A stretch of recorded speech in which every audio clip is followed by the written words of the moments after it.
So a question that kind of comes to my mind in coming to a property like yours, where somebody like me thinks, well, this is it. This is the coup de grace. This is everything that is a homestead.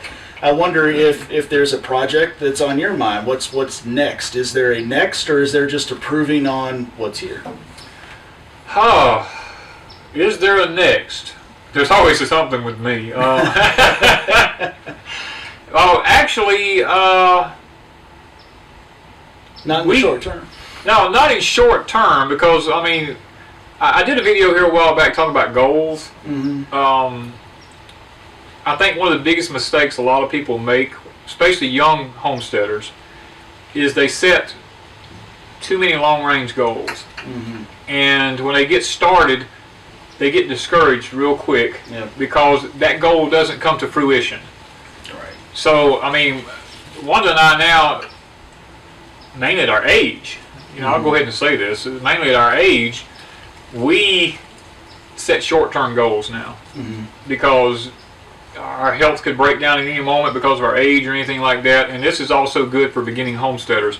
If you set short-term goals, you do see some reward from an accomplishment on a short term, so therefore you don't get frustrated with homesteading as quickly. Mm-hmm. And I'll tell people that, up front, please don't set too many long-term goals, because you will get frustrated and you will tell yourself it's just not worth it. Right. Because I'll be honest with you, even though I've been doing this the majority of my life, I still get frustrated. Right. And that's not something to be taken lightly, because frustration can make you or break you depending on your temperament. Mm-hmm. If you get too aggravated too quick, you'll throw your hands up in the air and you'll back away from it and you'll walk away and you'll not do it, and then when a life-changing event comes around, you'll tell yourself, I don't know why I quit. I don't have any food now. I didn't finish that water well that I planned on doing. Mm-hmm. I didn't build the animal pens that I was planning on building, and now that we're facing a life-changing event here, I don't know what I'm doing. Right. It could be the difference between life and death. Yeah. Down the road. So for us, no big-term goals on nothing big on the horizon.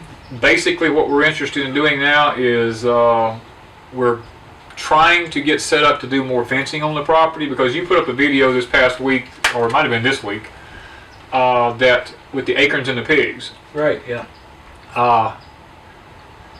That is how we feed our pigs. Okay. Because our property is loaded with oak trees all around, and the pigs predominantly feed on the acorns. Now, I think I sent you a comment on that one about the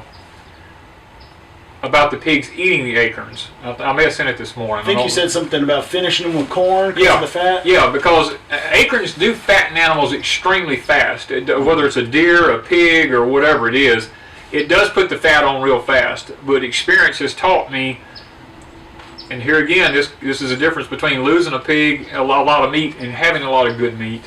I've allowed mine to fatten on acorns before, and when they got really fat from acorns, I would go ahead and butcher them immediately.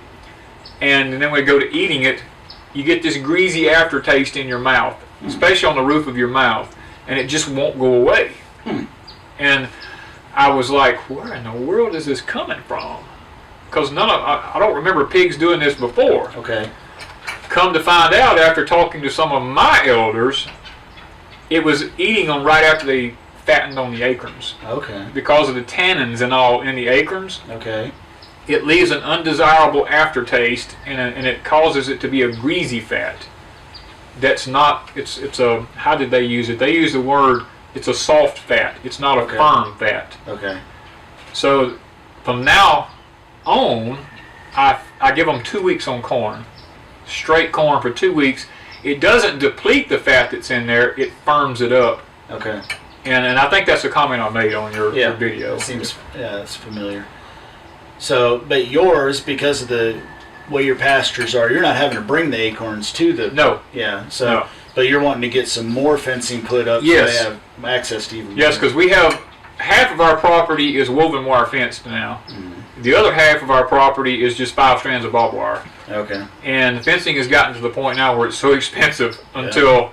It's a major investment for a homestead. It really is. And what we want to do is we want to eventually incorporate the remaining part of our 10 acres, which is predominantly oak trees, into it. If we was able to do that, I could cut my pig feed bill down to, we figured the other day we're spending $2.50 a day, $2.50 a day to feed all of our animals. Wow. And I think I could even bring it lower than that if I could get more fencing up. Yeah. Well, that's a pretty good feat, because I mean you're not just overrun with animals, but you've got a good homestead's worth of animals around here. That's saying something that you're able to do it. Well, I brought that out on a live stream the other day that I did with on Facebook with Jen Osuch. I brought out that one of the biggest mistakes a lot of homesteaders make is,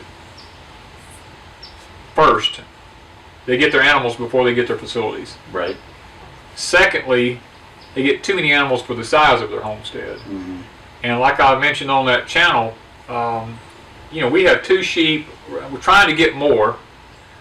We have the 2 sheep right now. We've got 4 pigs, which I did have like 15 here. And then I've got like 10 or 15 chickens at free range, and then we've got like 20 or 30 that's egg layers that's in the pens. But for the fencing that we have right now, that's max for us. Right. Even though I have 10 acres, that's a max amount of animals right now for the part that I have fenced. Yeah. Now, if we get the rest of the fencing up, then I can maybe bring the animals up a little bit more. Because our deal is, we don't want to shuck out a bunch of money for feed, because then, to me, homesteading is not paying for itself. Right. Yeah. It's just upside down. It's upside down, and when you get upside down in a homestead, the fun goes away. Yeah. It starts getting into the pocketbook then. Yeah. And then the animals becomes a frustration. Yeah. And then that's not fair to you, and it's not fair to the animals either. Yeah. Well, that's pretty good, and I think it always does come back to that, doesn't it? I mean, I'm sure people ask you a lot of times for some kind of advice for starting a homestead or for a new homestead or something like that, and that ever-ending, and it probably gets annoying for somebody who's just starting out to hear it, that start small kind of mentality. Yeah. You've got to make sure your horse is in front of your cart. Yes. And do it slow. Yes. And because a lot of mine has been gardening related on my channel. Usually the question is specifically to me is, what should I grow first? Right. And it's kind of the same thing. Tell me one plant you actually like to eat. Yes. If you'll actually eat a lettuce, okay, then great. And we're still here. Yeah, we're good. He missed. If you like a lettuce, then fine. Yeah. Grow that one lettuce, and that way, if it works, okay. I think the mentality some people put themselves into is, well, I want to have the full harvest the first season.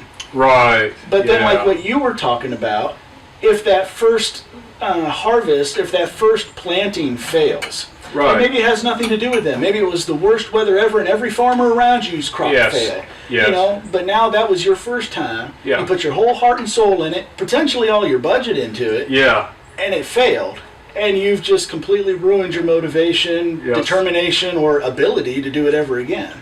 Yeah. But if you do it that first time and build your confidence, build that first chicken coop. Yeah. Whatever it might be. Yeah.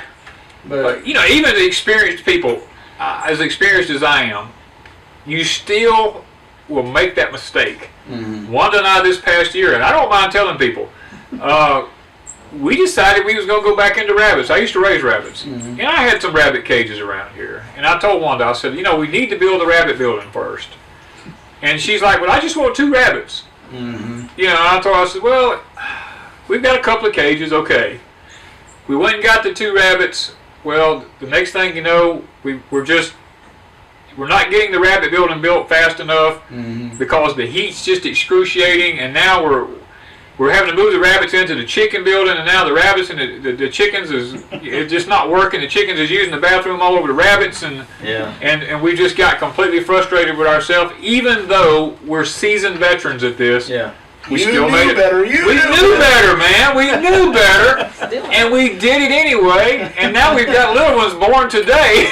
Yeah. And we're still not there. Yeah. Yeah. So but it doesn't get me down. Yeah. Because I do have other buildings, we was able to make accommodations for it. Right. Yeah.